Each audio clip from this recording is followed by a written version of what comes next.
Hey, what's up guys? JD Vim here, part of Vim Nation Wrestling, and this is my WWE Extreme Rules 2016 review. The show just went off the air, and overall, I would say that the 2 out of the last 3 matches were pretty shitty. I'm just gonna say that up front, but a huge surprise at the end. Fuck man, Seth Rollins returns to WWE tonight. That was a mark-out moment. I'm speechless right now. Had a feeling he was coming back, but you never know. You never know with WWE. He was supposed to return back on around June-ish, so a little bit early, but it's good to see him back. And goddamn, I'm happy. I'm happy about it. But let's get into the review overall, and we'll get into the main event, which happened with Seth Rollins came out after the main event. So, starting off tonight, it came out the Usos versus the Club. Overall, good match. It was good psychology at the very beginning of the match when the Usos rushed the Club.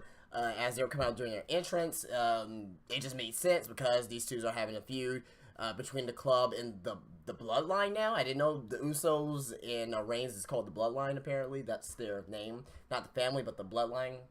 I guess it worked. I mean, I guess it works, whatever. But it was a good match. It was good, very fast pace. The Club wins with the Magic Killer. It's not the Voodoo. The Magic Killer is like the spin out suplex thing, not power bomb, but whatever, that little spin out maneuver. That's the Magic Killer. But anyway, they win, and it's good for the Club. They look strong in the win, but we're gonna get into that in a moment. They look strong at the beginning of the night, but not at the end of the night. Second match was Kalisto versus Rusev for the U.S. title. Good match as well. Rusev got some "Let's Go Rusev" chants, which is pretty cool. Seeing how Rusev was getting over, but it was more of a heel type of crowd tonight in New Jersey. I think they were in Newark, New Jersey.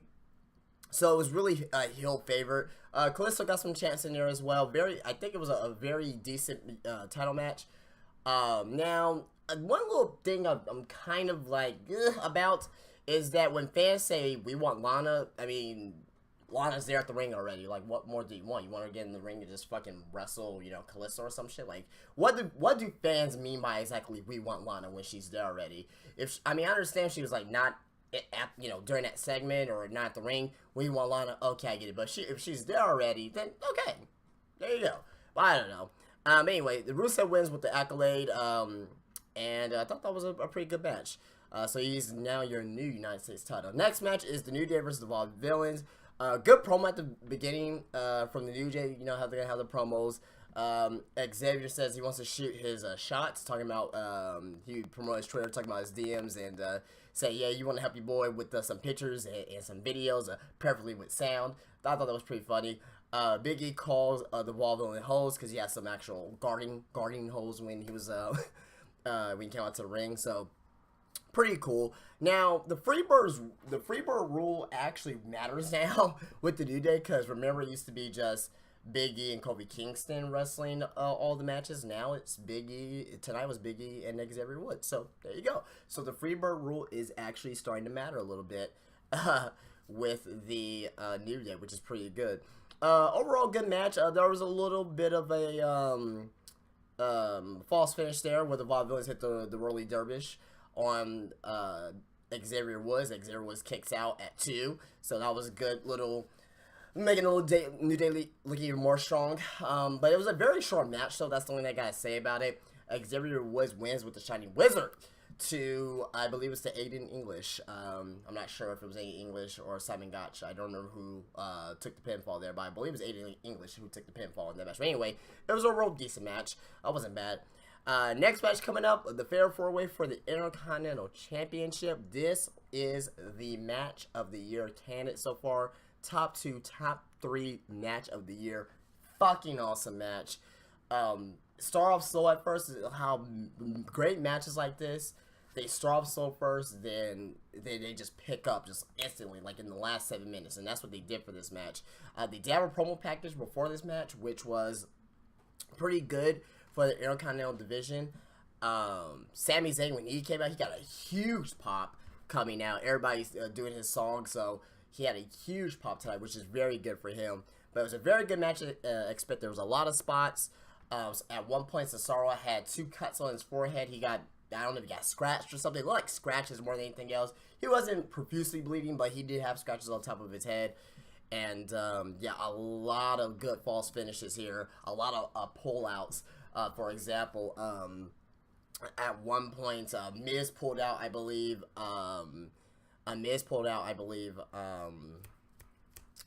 Kevin Owens out of the ring. Kevin Owens pulls off Sami Zayn. There was a lot of good pullouts. There was a lot of good false finishes. The way that the matches, the Huluga kick was hit on, I believe it was on Cesaro. Then Sami Zayn was going for the pinfall. Then Kevin Owens pulls out Sami Zayn. Then basically Sami Zayn tries to get back into the ring. Then pretty much Cesaro kicks out. Then pretty much from there, Miz, he does a skull crushing finale on Kevin Owens on the outside. Then for whatever reason, I can't really remember at the end, but pretty much at the end, Sami Zayn, he went to go attack Owens, pretty much. Then pretty much at the end, The Miz came in, took the pinfall on Cesaro, and The Miz is still your Intercontinental Champion. Couldn't remember the exact ending because there was a lot of similar endings to matches tonight, as well as pullouts and stuff, so if I don't remember, I do apologize. But the point is, The Miz wins. It was a fucking phenomenal match, a must-see match out of this card here. Maybe there's 2 must-see matches, maybe for the wrong reason in our next match coming up here. But The Miz, who was the right person that I thought that should win this match, I think he's underrated as a performer. He's on the point of a Sami Zayn, of a Cesaro, of Owens, but he's still pretty good in the ring. He's still good at what he does as a very good cheap heel. So keep the title in the Miz for a little bit longer, probably up until, probably won't say SummerSlam. That's a little bit whiles away, but we'll see if you get to SummerSlam. Hey, let him go to SummerSlam. Match of the year though, fucking match of the year, great match. Next match was not match of the year. It was probably the worst, one of the worst matches of the year, up until the last 2 minutes. It saved it from being the worst match of the year. Dean Ambrose versus Chris Jericho in a silent match. This was a awful match. The crowd could not give 2 fucking shits about this match. The weapons they were using was pretty much pointless. It was pretty much comical. It was very PG at times. It went from PG to TV-14 like in a snap like that. And what I mean by that is that Dean Ambrose brought thumbtacks. When was the last time you seen thumbtacks in WWE? You know, especially during the PG era. I don't remember the last time I seen thumbtacks. Probably the last time I remember seeing thumbtacks was, holy hell, man, Mick Foley and I'm trying to think what would be the latest match.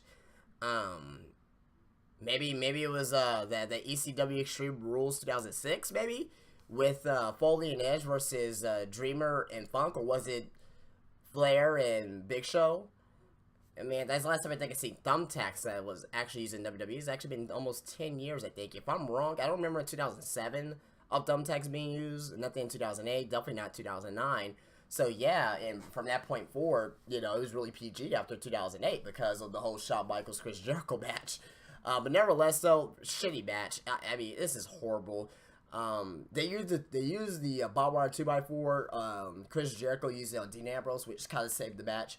Then what really saved the match was the thumbtacks being used to Chris Jericho. Dean Ambrose blocked the code breaker. The slams Jericho into the thumbtack. So yeah, I mean that was fun. That was fun, I guess. That was almost made a complete dud, but you know what? It's still shitty. I mean, despite you having thumbtacks and Dean Ambrose jumping off the cage doing the elbow, the crowd could not give a shit about this match, and I couldn't give a shit about this match. But overall, match was shit. It wasn't like god awful. Well, it was god awful shit, but it wasn't like, you know, the biggest shit that you ever seen. It was probably like the one of the third biggest shits you ever seen. So, but not a good match overall. But again, the 2x4 barbed wire and the thumbtacks saved the match from being one of the worst matches. One of the worst gimmick matches of all time that I've ever seen. And this could possibly make. If I have to, because I just did, and if you're watching my channel right now for the first time, I did a top 10 video, top 10 worst gimmick matches of all time, so go check that out. And I think that could have made the top 10. Probably 9 or 10 around there. But anyway, Ambrose wins after he hits the Dirty D's on Chris Jericho. Next match, I'm not really going to get over this too much, but Charlotte versus Natalya. This is the second match in a row where this sucked ass. Natalya and Charlotte, very short match. Basically, at the end, Ric Flair themes hits. You know he cannot come out to the ring. For a reason, Dana Brooke, for whatever reason, came out to the ring, distracts Natalya. Charlotte puts the figure 8 on Natalya, and Natalya taps out. And apparently, Dana Brooke, Ric Flair, and Charlotte are kind of a thing now. What the fuck is that about? Makes no fucking sense. That's the worst booking decision of the night. Charlotte versus Natalya. So Charlotte's still your women's champion. I still expect her to walk out as women's champion, but I didn't think it was gonna be like that. That was god awful. Then your main event was Roman Reigns versus AJ Styles for the WWE title. Good fucking match between these two, and I'm gonna say something here. I'm not a big Roman Reigns fan, but I can't understand why people say Roman Reigns sucks. I get why people say Roman Reigns sucks, because you don't want him as your champion. I don't want him as my champion. I want AJ Styles. I want Seth Rollins now to be, the WWE champion. I want those two guys as champion. One of those two guys. I get why people say Roman Reigns sucks, but he is not that bad in the ring overall. He did some pretty good shit tonight. And I mean, he is not the best. I mean, I won't even put him in my top 10, best wrestlers in WWE, but he can perform, he can hold his own in a match. And yeah, AJ probably brought the best out of him, but still, he still had to go out there to perform. Good match, good back and forth, a lot of good spots with the tables and the back body drop through the announce table, all that. But the club comes out, helps AJ Styles with the Buddha Doom. They did the Buddha Doom on Roman Reigns. Roman Reigns kicks out at 2. Then the Usos come out. Usos takes out AJ Styles. Then AJ Styles kicks out 2. Then after they did the splash. Now, this is my thing. The Usos and the club the Usos took out the club. And they were laying down for like 2 or 3 minutes for a reason. AJ Styles was smacking everyone with chairs, the Usos and Roman Reigns, trying to go do the phenomenal forearm. Roman Reigns hits the spear. I was expecting the club to come out, drag out Roman Reigns, and we're going to have our final spot. No! They don't come in! So apparently, a little fist, a little kicks, a little, a little forearms, that takes out the club. So you got the club at the very beginning, looking very strong. They had a very good match against the Usos to right to shit. What kind of fucking booking was that? What kind of writing was that, WWE? I don't get that shit. It doesn't make any sense to me. Why would you do that to the club? Now, Roman Reigns wins, right? Now, before I get into Seth Rollins, because he comes out at the end, and you probably already know what happens if you're watching this review. But what's gonna happen with the club and AJ Styles? What's gonna happen? Now, 2 things are gonna happen out of this. Either one, AJ Styles and the club, they just coexist for a while, and then just nothing comes out of it. I think they're gonna be lost in the shuffle, actually. The second thing, which I think is gonna happen, is that Styles and the club, they're gonna be together for a little bit. Then Styles will get sick of the club or whatnot. He's still gonna be a face. Then that's where Finn Balor comes in. They form the Balor Club. Don't know what's gonna be at pay-per-view. I think what can happen is it could probably happen at Extreme Rules. They could probably screw AJ Styles out at not Extreme Rules, but at Money in the Bank. So we're gonna see what's gonna happen with the club and AJ Styles. It kind of sucks. AJ put on a great fucking match tonight. So in the future, he will become WWE champion. If not this year, sometime definitely next year he will become WWE champion sometime. So mark my words on that. The WWE, they know what they're doing. AJ Styles, they treat him like a star. It's just not his time right now. So let him, still, gain a lot of respect and proper in WWE, and we'll see where it goes from there.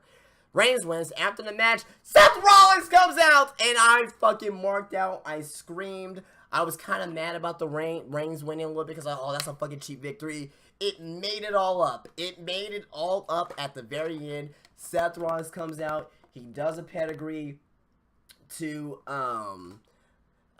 Roman Reigns. He looks at his title, at the title that he never lost, and puts up the title. And that's the end of the show. And it's so funny on how something positive, because I was ready to rate this show probably like a 6, but with Seth Rollins returning, that's a 7. It makes the show a 7 overall. So overall, good pay-per-view, a must-see in Owens, Sami Zayn, Miz, and Cesaro, the Fatal 4-Way. A must-see for Ambrose and Jericho for the wrong reasons. If you want to see how bad a match could be, look at that. Then I would say give a watch with Styles and Reigns. Good match, even though in my opinion the right person didn't win, but it makes sense now why the right person, why Reigns won, because Rollins came back. And it's gonna be good. It's gonna be God, I can't wait for tomorrow night. This is why we watch wrestling. This is why we watch wrestling, because we like to hope. So I mean, I'm excited about that. Pay-per-view was good. Wasn't great, wasn't bad, but it was good. But yeah, guys, man, if you like this video, definitely leave me a thumbs up. Subscribe to the channel, so you won't miss out on any of my videos here. Follow me on Twitter and like the Facebook page, where both those links are down below. Tell your friends, tell your family, and come and join the JD Venom Nation here on YouTube. But I am gonna go and get out of here, and I will see you guys later. Have a good night. Peace out.